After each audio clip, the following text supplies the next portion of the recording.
Welcome, traveler of the stars. Before we begin, don't forget to subscribe, like, and share this story. The starship Odyssey drifted through the void like a ghost from humanity's forgotten past. Once the pride of Earth's interstellar fleet, now it was little more than a tomb with engines, carrying the last remnants of a species on the brink of extinction. Inside its corroded corridors, Captain Elena Rostova watched the stars through a viewport that had been patched so many times it resembled a mosaic of human desperation. "They're still out there," she whispered to the empty bridge, her fingers tracing the path of a distant nebula. "Somewhere." Now Elena and her crew of 217 souls were humanity's last known survivors, adrift in a universe that had suddenly become too quiet, too empty. Their mission had changed from exploration to preservation, searching for any sign of human life, any explanation for the great silence, any hope that they weren't alone. 300 years had passed since the great silence, the day when Earth's colonies had gone dark, one by one, like candles snuffed by an invisible wind. No distress signals, no explanations, just the sudden terrifying absence of human voices across the stars. The Odyssey had been on a routine survey mission when it happened, far enough from home to survive, close enough to feel the loss like a physical wound. "Captain," came a voice from the ship's aging communication system. "We're detecting something unusual." Marcus manipulated the display with practiced hands. "Energy signature unlike anything I've seen. Consistent, structured, and according to these readings, impossibly old." Eleni turned to face her first officer, Marcus Thorne, whose face was illuminated by the holographic display floating before him. At 78, Marcus was the oldest person on the ship, his memory stretching back to a time when humanity had spanned dozens of star systems, when Earth had still been home. "Define unusual," Elena said, her voice steady despite the quickening of her pulse. The bridge fell silent as the crew processed this information. In 3 centuries of searching, they had found nothing but dead colonies and cosmic mysteries. This was different. "Location?" Elena asked, already moving toward the command chair. 2 light years ahead, near the Kepler 18-6 system. It's a beacon, Captain, and it's active." "Set a course," she ordered, her voice carrying the weight of her ancestors' hopes. "Maximum sustainable speed." Elena's breath caught in her throat. A beacon meant intelligence. It meant someone was out there, waiting, watching. The question that had haunted humanity for 3 centuries might finally have an answer. As the Odyssey accelerated through the darkness, none of its inhabitants could have known that they were racing toward not just the answer to humanity's greatest mystery, but the beginning of a new chapter in the story of the cosmos. "The humans have survived," observed Zoller, whose consciousness manifested as a shimmering web of interconnected light nodes, unexpected, far beyond human perception, in realms of existence where thought itself was a physical substance. The architects observed the approaching vessel with something akin to curiosity. These beings had existed since shortly after the universe's birth, their consciousness woven into the fabric of space-time itself. They had watched countless species rise and fall, had guided the evolution of galaxies, and had long ago transcended the limitations of physical form. "Indeed," replied Zora, appearing as a spiral of color-shifting energy. "Their resilience is statistically improbable. We removed all traces of their civilization from the galactic record, yet here they are." So the architects had acted, erasing human colonies, severing communications, leaving only Earth as a protected preserve where the species could evolve at its own pace, away from the temptations and dangers of interstellar civilization. They had intended to monitor humanity's progress, to reintroduce them to the galactic community when the time was right. The architects had been responsible for the Great Silence, though not out of malice. In their infinite wisdom, they had determined that humanity was not yet ready for the wider cosmic community. The species' emotional volatility, their capacity for both breathtaking creativity and devastating destruction, their tendency to unite against external threats while tearing themselves apart from within, all these traits had marked them as too unpredictable, too dangerous. But something had gone wrong. The Odyssey had escaped their notice, slipped through the cracks of their cosmic plan, and now it was approaching one of their beacons devices placed throughout the galaxy to mark boundaries, to guide species deemed ready for first contact. Zayler's light nodes pulsed with contemplation. "No, let us observe." Their response to the beacon will tell us much about whether our assessment of their readiness was premature. Should we intervene? Asked a third architect, Urine, whose form resembled a constantly morphing geometric pattern. The beacon was not meant for them. And so the architects watched, their ancient consciousness focused on the tiny human vessel approaching their creation, unaware that they were about to witness something their calculations had not predicted, something that would challenge their understanding of life, intelligence, and the nature of the universe itself. The Odyssey emerged from faster-than-light travel to a sight that stole the breath from every human who witnessed it. Before them hung a structure of impossible scale and beauty, a crystalline lattice of light and matter that defied known physics, pulsing with energy that seemed to ripple across dimensions. It was both a beacon and something more, a message and a medium, a technology so advanced it appeared as magic to human eyes. Elena stood transfixed, her scientific mind racing to categorize, to understand, to reduce the incomprehensible to terms she could grasp. But this resisted categorization. This was something new, something beyond human experience. My God, Marcus whispered, his usual stoicism crumbling in the face of the sublime. What is it? Analysis? She managed to say, her voice barely audible. As if on cue, the crystalline lattice shifted, its patterns rearranging to form a new configuration. A beam of light shot forth from the structure, enveloping the Odyssey in a cocoon of energy that was somehow both gentle and absolute. The ship's science officer, Dr. Eris Thorne, Marcus's daughter, and one of the few crew members born in space, shook her head in disbelief. The energy readings are off the scale. It's drawing power from somewhere, but I can't identify the source. And the struc's changing, responding to our presence. We're being scanned, Eris reported, her fingers flying across her console, but not in any way I recognize. It's not just reading our ship's systems. It's reading us, our thoughts, our memories. On the main view screen, the crystalline structure began to display images, some familiar, some alien.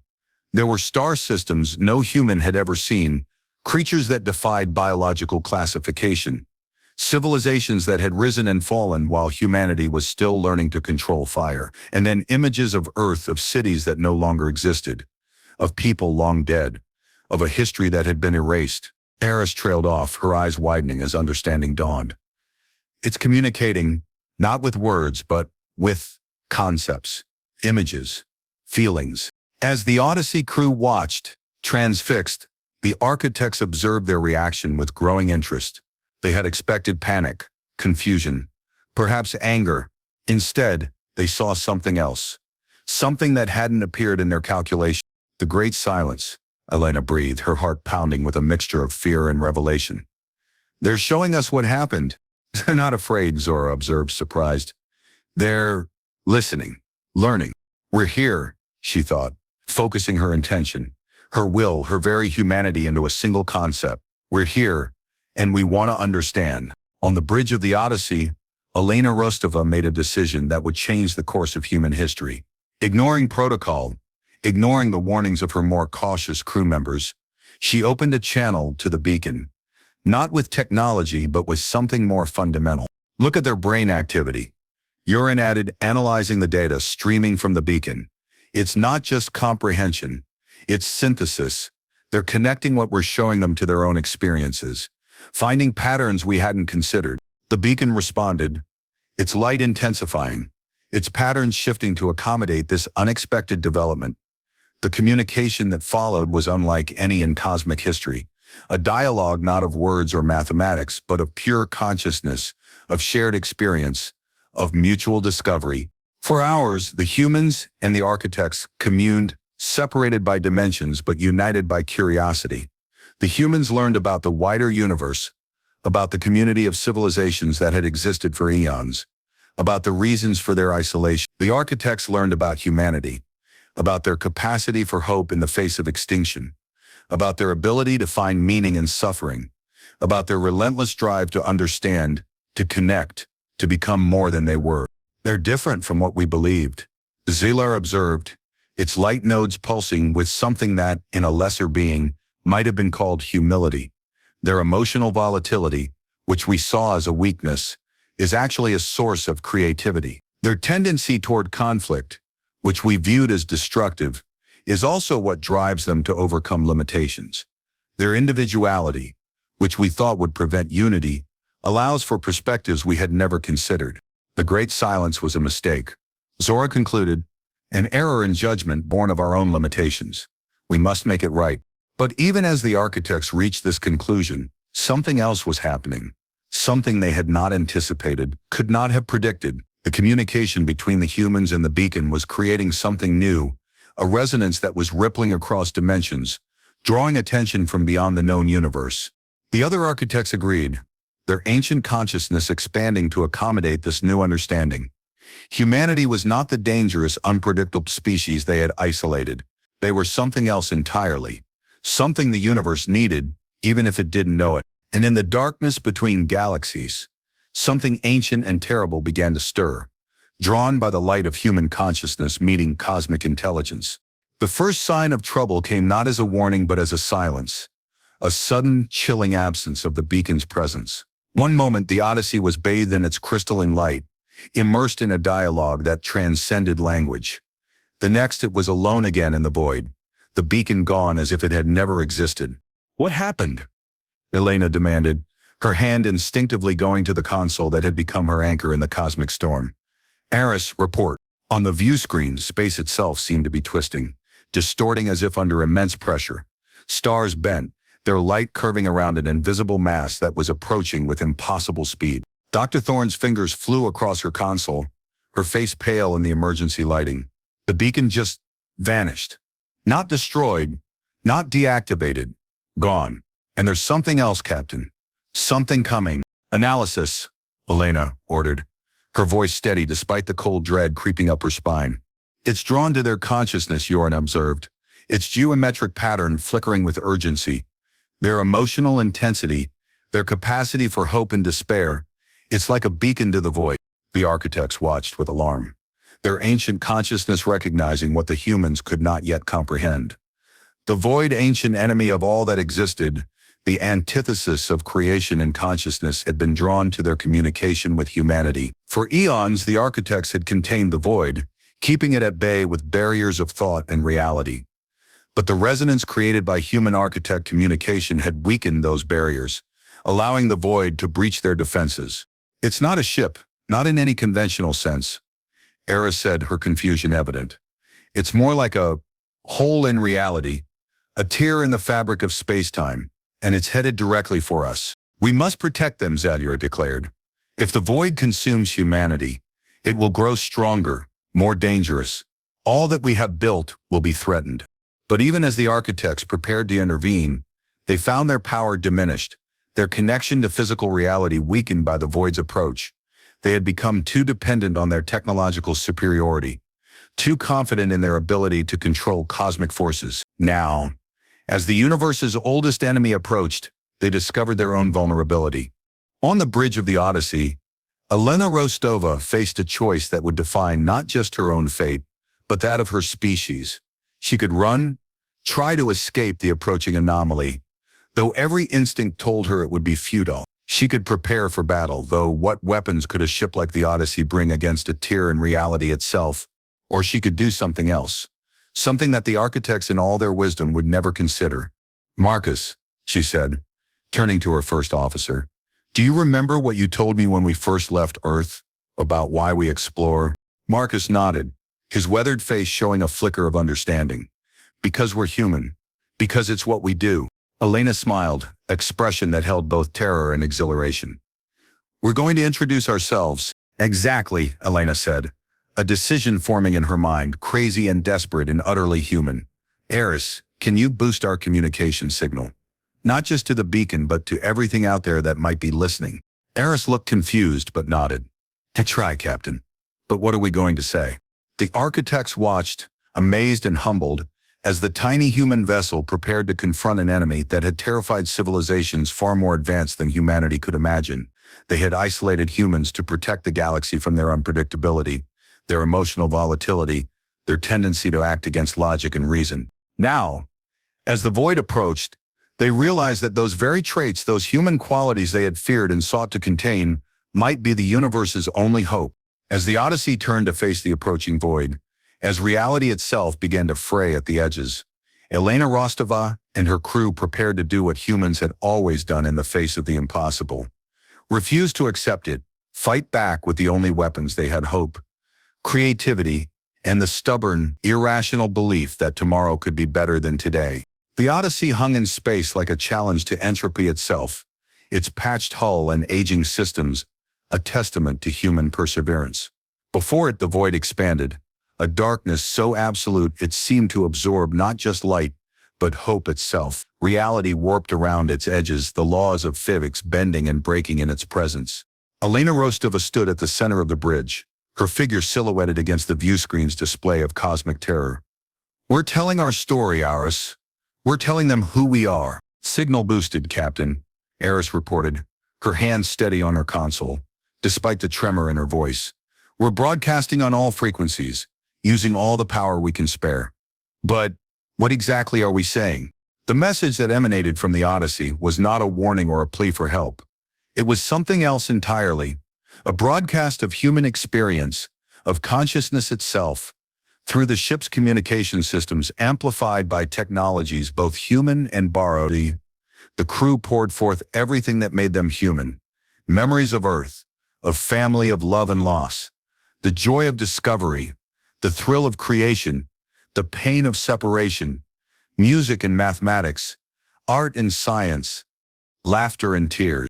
It was a message without words, a communication that transcended language, speaking directly to whatever consciousness might exist in the approaching void. And as it spread across space, something remarkable began to happen. The void hesitated.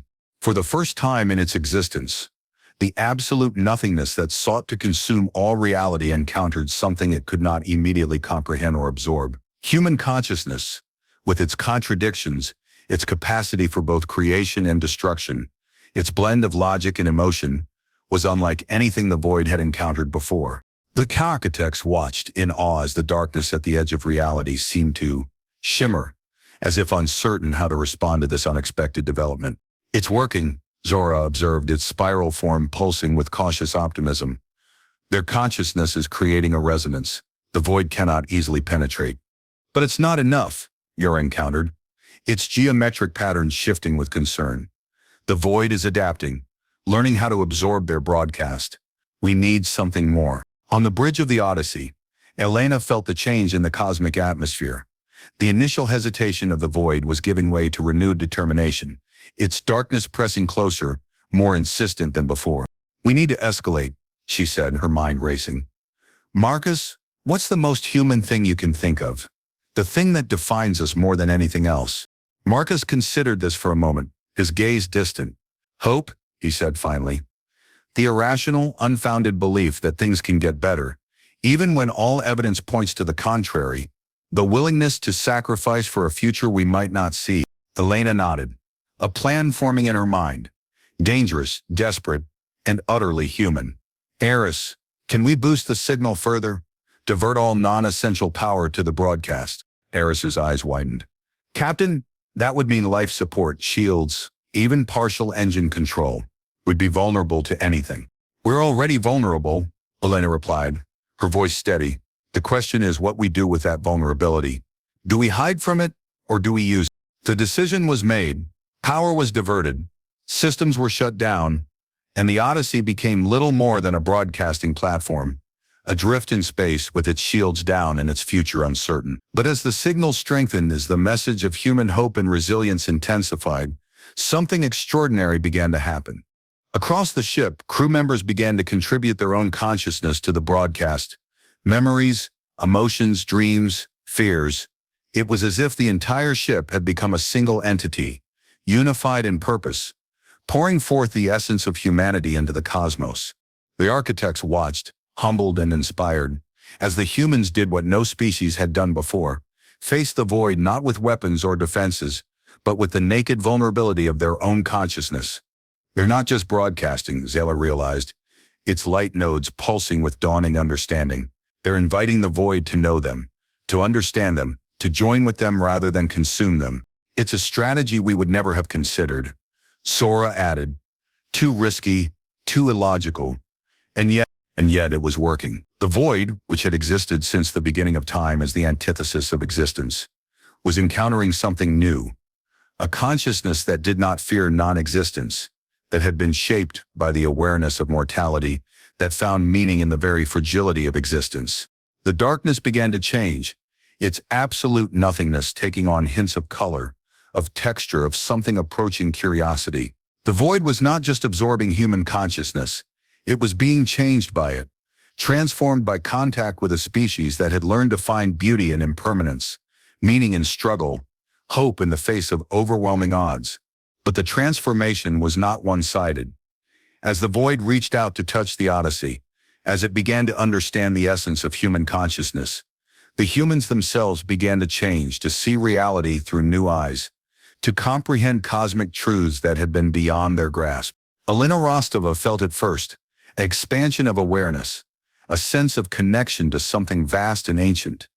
She was still herself, still Elena, but she was also part of something greater, a consciousness that spanned dimensions, that had witnessed the birth and death of galaxies.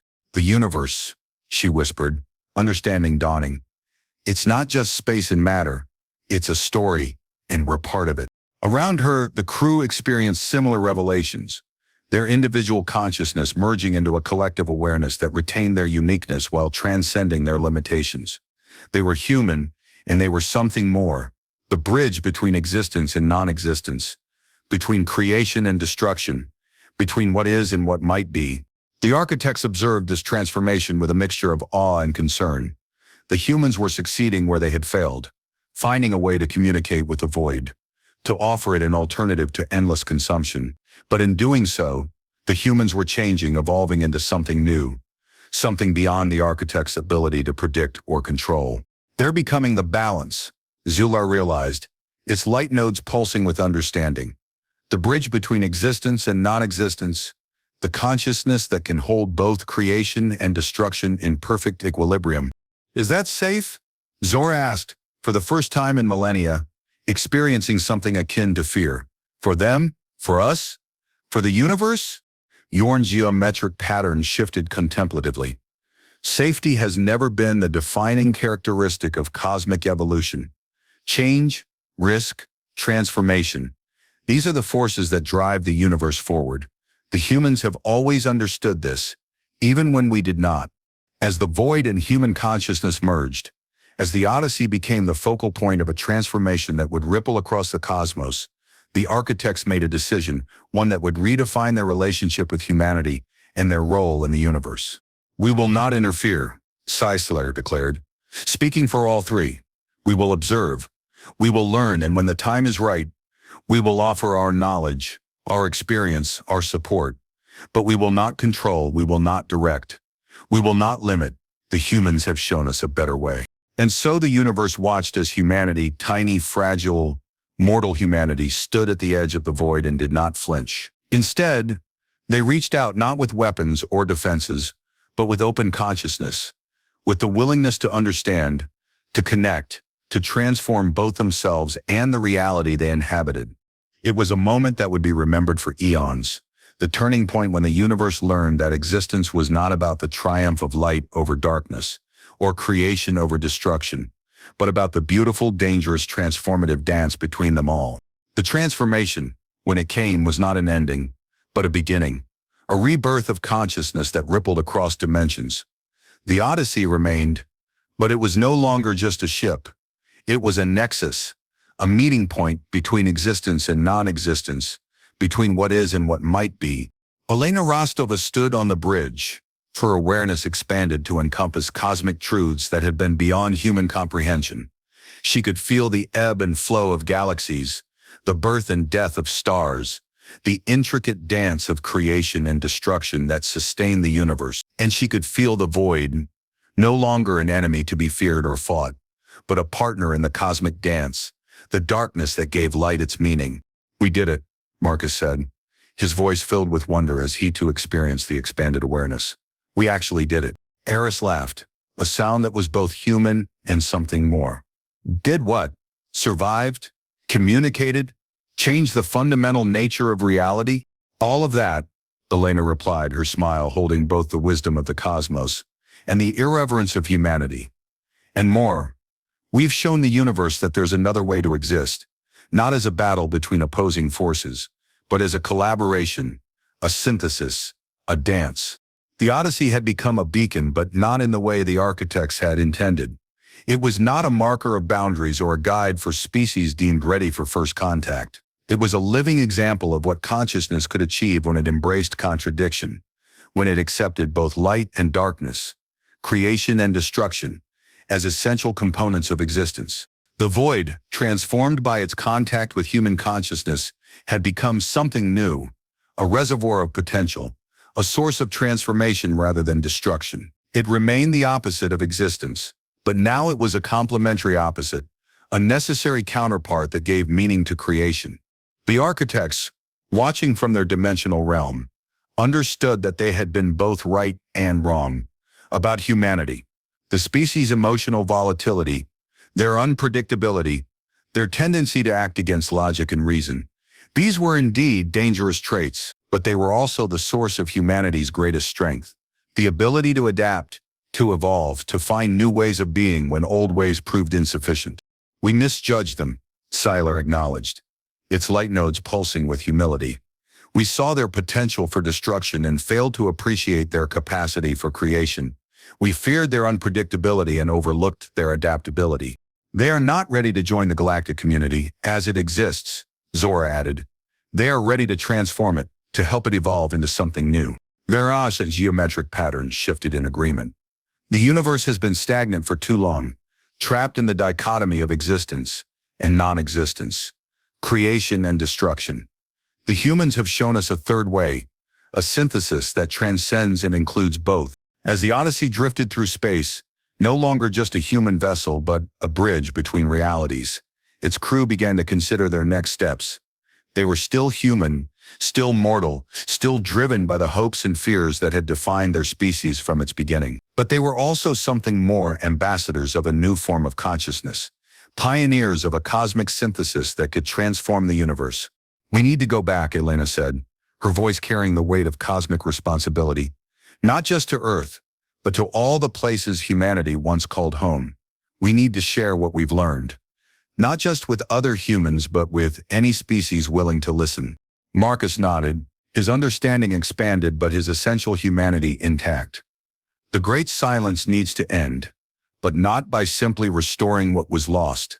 It needs to end by creating something new. Eris smiled, her scientific mind already exploring the possibilities.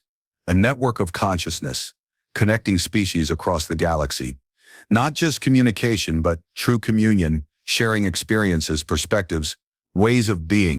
The Odyssey turned, its course set for the long-abandoned colonies of humanity, for the silent worlds that waited to be awakened, not just to human voices, but to a new understanding of existence itself. The void, now transformed, moved with them, not as a threat but as a partner, as the darkness that would give their light meaning, as the potential that would make their creation possible.